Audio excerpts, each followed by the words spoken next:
Oh man, it's cold today. It's not sure if the library's open yet. It's November 3rd, so the 5 month anniversary of my arriving in this community and offering. Like I didn't need to give 5 months. It's just I'm looking for another place to go and to be able to afford to go there. Like it took less than 5 months to collect the data and evaluate the red flags that this is not a community for an Homo sapien. It's frickin' freezing, and I have to make an effort today to transfer a lot of the data from my smaller storage devices, or even my broken down Dell when I plug it into another monitor, which I could do here at the library, because it's already cold enough to damage it. But as I said before, though, it is easy for me to replicate this data because I am who I am, you are who you are, suffering from HSD, which makes me disappointed in my species, which makes me suffer from species alienation, which is, it's an offshoot. I mean, you guys are in worse shape than me. You just don't know it. That's your vacation. I live in reality. I can't go on vacation right now. But anyways, so I gotta suffer from I suffer from. But even if I suffer from what I suffer from, I've gotten so much better with my coping tools with it that, for example, this morning at the Tim Horton, I got a bagel.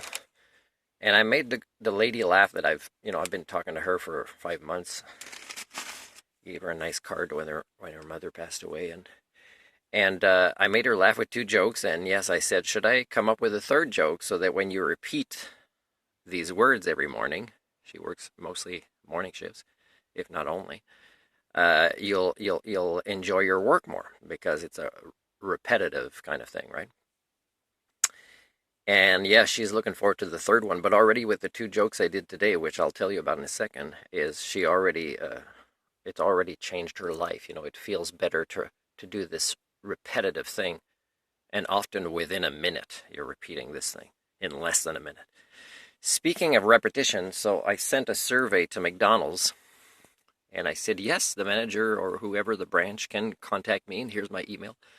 It said email, phone, but it didn't say in person.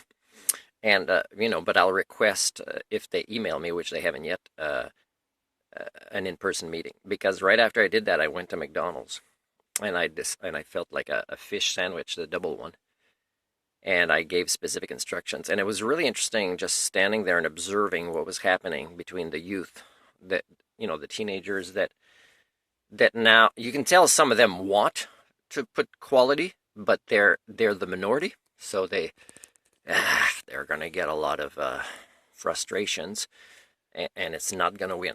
Quality can't win anymore. And giving this feedback and giving them free training, whatever it is, it's not going to win against the majority. So don't send your kids there, because they will devolve working in fast food, repetitive movements.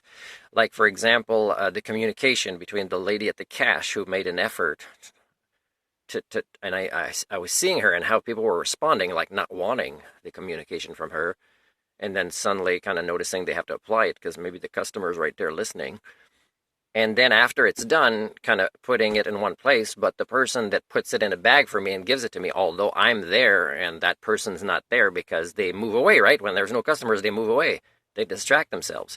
So this chain process is inefficient, right? It makes them lose their, and then somebody comes finally from inside the restaurant area and puts it in a bag and gives it to me. But the other three teenagers are kind of able to, if they're not blind, which they're not, see me there and put it in a bag, but they don't think of doing it, right? They're devolved by this process.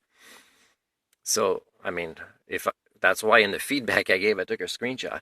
It'd be nationwide, I said, but it's more than that, right? It'd be multiple industries and multiple employers.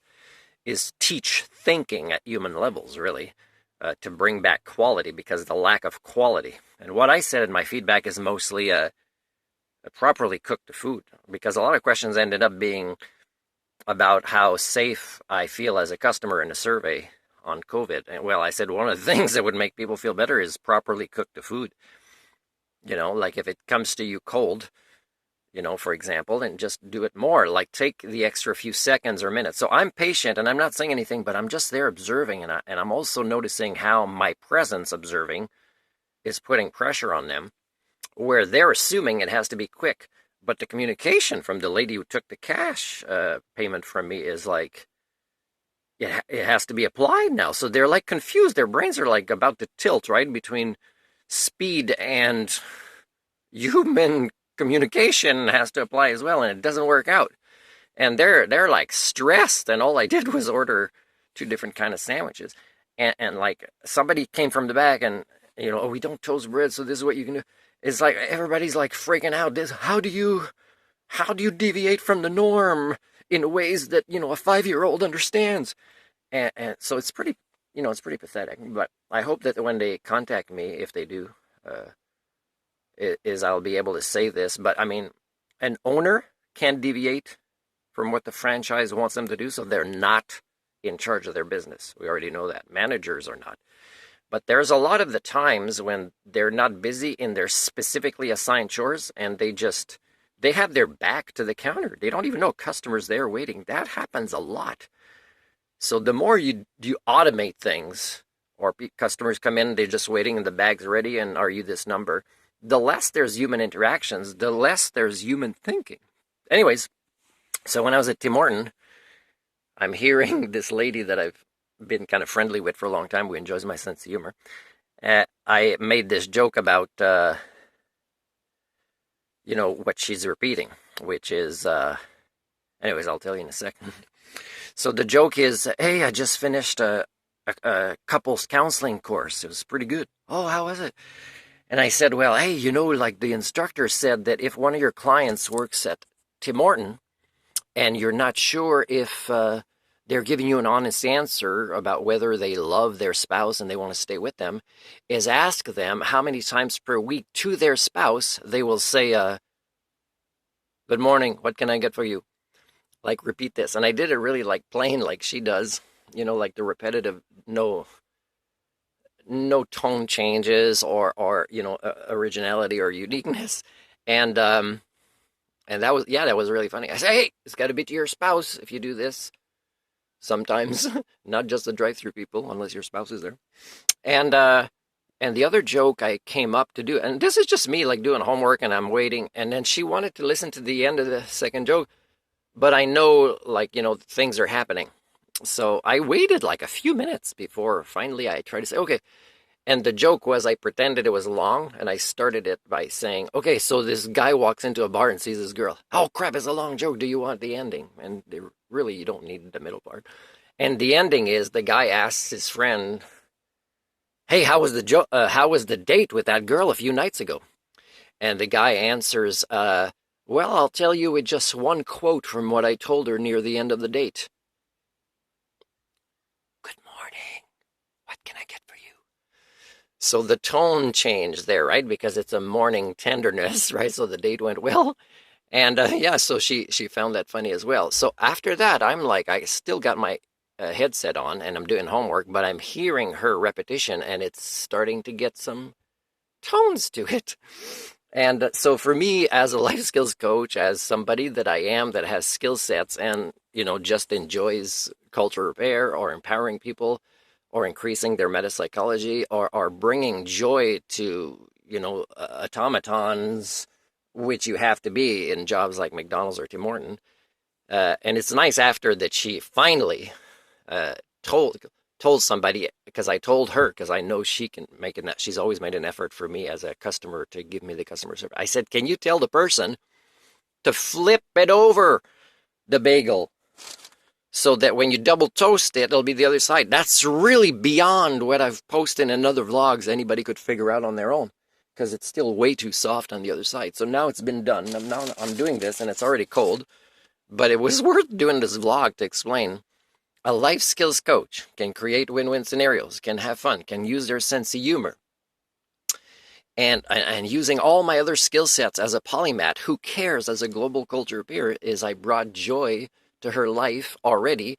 And she wants that third joke, which I told her I haven't come up with it yet, but it won't be hard for me to do with my creative sense of humor. And then every time after that, even if I leave town, when she says, good morning, what can I get for you? Then, I don't think she'll forget about this for a long time, unless, things happen in her life and makes her forget. But then at some point, maybe somebody will look like me or a vehicle will look like me and she'll remember that. and it'll bring joy to her life to be this repetitive thing all the time. And for me, it's sad, right? For me, it's sad. Like oh man, if I had a kid and they say I want to go work at McDonald's because all my friends are there, I wouldn't argue, but I'd want to debrief a lot with that kid because for me it made me sad. But I wouldn't want to take away their choice because there is learning experiences there. And in part of the debriefing, we'd say, okay, well, what are other places where, let's say, these cons for working at those places? And then you could, bring your friends there after because you'd be saying, hey, it's better at this place. And I would think, for example, a library and putting books, but also being the kind of person that doesn't just puts book back, but that notices somebody confused, whatever, and wondering what to get or is new in the library and asking to help, right? Because it's that's really important, whether it's the assigned task, because librarians often don't do this. They don't, unless you ask them and they're often talking to each other. They're not being librarians anymore. So the automaton thing is not just in fast food. It's not just in the way cars are made. It's not just, and if you think the education system isn't like this for their steady paychecks, or the mental health or medical systems are not like this for their paychecks, then you have not been paying attention since I've started talking about my theory on HSD.